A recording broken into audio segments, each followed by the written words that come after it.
Welcome to Pindar Poetry. We hope you learned something new. In this video, I will show how to use prototype in Figma, only way. Open your Figma file, pick the frames you want, and switch to prototype mode to start linking.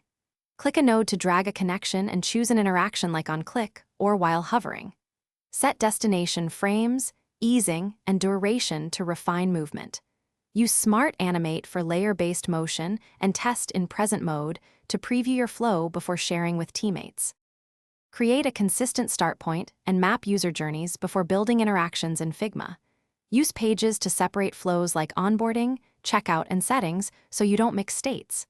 Name frames clearly and use grouping to manage modal states and nested components. Prototype connectors show paths and help you test logic quickly. Preview flows frequently in present mode and iterate on timing, overlays, and easings to achieve the intended experience. For polished prototypes, use components, variants, and interactive components to reduce duplication and simulate realistic behavior. Convert buttons and cards into components with hover, pressed, and active variants to prototype interactions across screens. Use overlays for modals and menus to avoid extra frames and maintain context.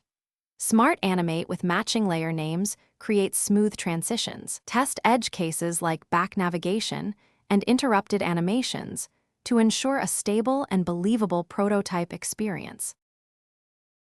Thanks for watching. Consider subscribing if we helped you.